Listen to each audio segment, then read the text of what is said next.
je m'en vais te raconter une histoire. Une histoire de chicane. Comme il y en a dans toutes les familles. Des chicanes d'enfants qui durent des secondes, des minutes, des heures. Puis après ça, on redevient les meilleurs amis. Mais il y a des chicanes des fois aussi qui durent dans le temps. Des jours, des semaines, des mois, parfois même des années. Qui développent de la rancœur, de la haine. Je vais te raconter une histoire entre un père et un fils qui s'étaient chicanés à un moment donné. On sait plus trop pourquoi ils s'étaient chicanés, mais ça s'était chicané pas mal. À un point tel que l'un avait décidé de s'établir au Cap-de-la-Madeleine, puis l'autre, pour le garder à l'œil, avait décidé de s'établir du côté de Trois-Rivières. Les deux gaillards se faisaient face, puis étaient séparés par la rivière Saint-Maurice. Tu sais, une rivière qui est juste assez large pour que tu puisses te voir, mais qui est aussi juste assez large pour pas être capable de la traverser facilement. Mais ils se voyaient, ils se regardaient au fil des journées puis des semaines.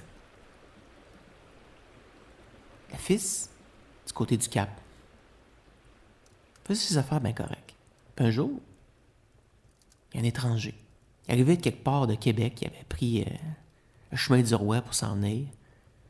Il est arrêté non loin du sanctuaire, brûler 1 ou 2 cierges.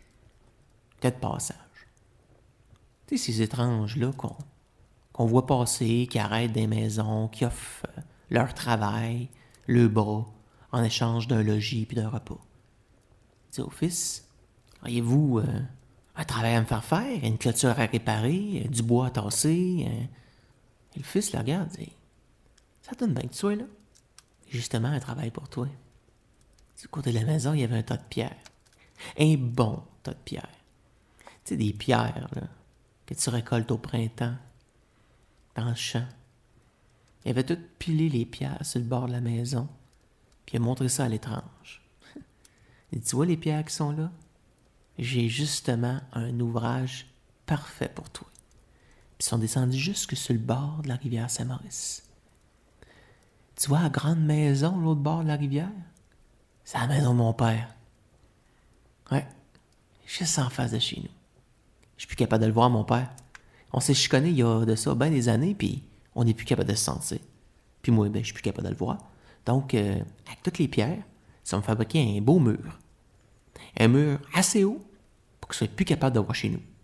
Avec l'étranger, il a regardé le côté de la maison, il a regardé le bord de la rivière, il a regardé la maison du père de l'autre côté. Parfait, monsieur, c'est vous qui décidez.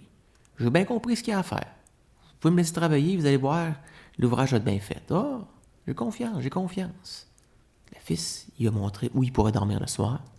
Il a montré le garde-manger où il pourrait manger.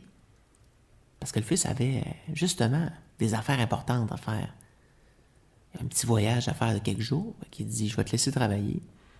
Puis on verra mon retour où tu seras rendu. L'étranger a fait signe de tête qu'il comprenait, puis il souhaitait une bien bonne journée. Le fils est parti, faire son ouvrage. Mais le père, de l'autre côté, il a bien vu que ça bougeait pas mal du côté du Cap. Ben, donc, toi, il n'y a jamais de la visite, mon fils. Le père s'est installé sur sa galerie. Il est même descendu sur le bord de la rivière. Il connaissait pas le gars qui était à l'autre bord. Ben mystérieux. Il l'a épié, toi, du matin jusqu'au soir. L'étranger, il a fait fi comme s'il l'avait pas vu, tu sais. Oui, il faisait l'ouvrage qu'on lui avait demandé. Il prenait la pierre, il regardait, il la nettoyait. Il trouvait le bon côté appuyé sur une autre pierre, puis il recommençait. Au bout d'un certain temps, bien entendu, le fils est revenu de son ouvrage. Il passait sur le côté de la maison, puis il a vu que le tas de pierre avait baissé pas mal. Il était à peine impressionné. Ah, ben toi. L'étranger est efficace. Puis il est descendu jusque sur le bord de la rivière. Grand côte à descendre.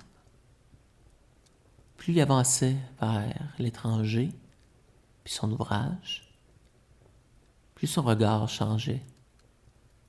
La couleur de sa peau devenait bien rouge. Il y avait comme une colère qui était en train de s'installer. Il n'était pas de bonne humeur. Veux-tu bien me dire ce que tu m'as fait là? Tu m'as dit que tu avais compris le travail que tu avais à faire. L'étranger l'a regardé, puis il a fait signe que oui. Mais t'as pas compris pantoute, t'as compris de travers. Je t'avais demandé de me faire un mur. Il me semble que c'est clair, un mur.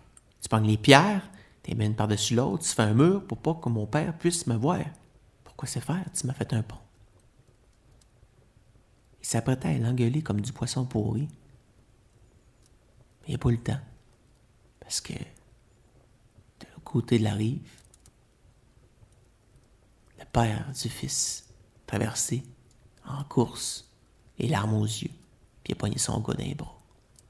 C'est mon gars, je m'excuse. T'es tellement plus mature que moi. T'as mis nos rengaines puis nos colères de côté, puis tu nous as construit un pont pour nous réunir. Puis là, le fils est un peu pris par le dépourvu. Il sait bien que c'est pas son idée, mais en même temps, le rire, la colère, la tristesse, c'est des émotions qui se mélangent assez facilement. Il est tout désemparé. Il voit son père pleurer, mais être heureux en même temps. Il se met à pleurer, puis être heureux en même temps que lui, puis il pogne dans ses bras, puis il tape ses épaules, puis en même temps, lui non plus, il sait plus pourquoi, il s'est engueulé, puis dans le fond, il s'ennuyait de son père. Heureux d'avoir retrouvé son père. Ils ont regardé les deux l'étranger, puis c'est vous qui nous avez réunis. C'est grâce à vous si on a mis nos querelles de côté. Je pense que vous allez célébrer avec nous. Venez, on va rentrer dans la maison, puis on va célébrer notre retrouvaille. L'étranger les a regardés. Il dit, messieurs, je pense que vous avez beaucoup de choses à vous raconter. Moi, de toute façon, mon travail est terminé ici. J'ai d'autres ponts à construire ailleurs. Les deux hommes sont rentrés à la maison.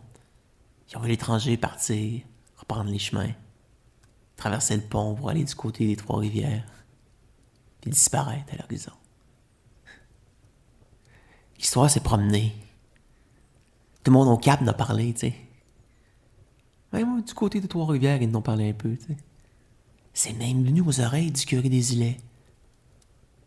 Il y a une histoire qui dit que quand il est venu le temps de faire construire un pont sur le fleuve Saint-Laurent, le curé des Îlets aurait eu l'idée d'un pont pour réunir les gens du Sud aux gens du Nord.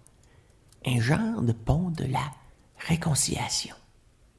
Bon, c'était pas son pont à lui qui a été choisi, mais encore aujourd'hui, ce pont-là, il reste dans la mémoire des gens. Un pont chapelet, que ça s'appelle. Tu peux le voir, c'est le sanctuaire. Puis si t'as des choses à retenir de mon histoire, pour le temps des fêtes qui arrivent, c'est qu'il est vraiment plus facile d'entretenir les murs, une pierre à la fois, puis de se séparer des autres. Et ce que je vous fais maintenant, c'est prenez ces mêmes rengaines, transformez-les en pont de la réconciliation.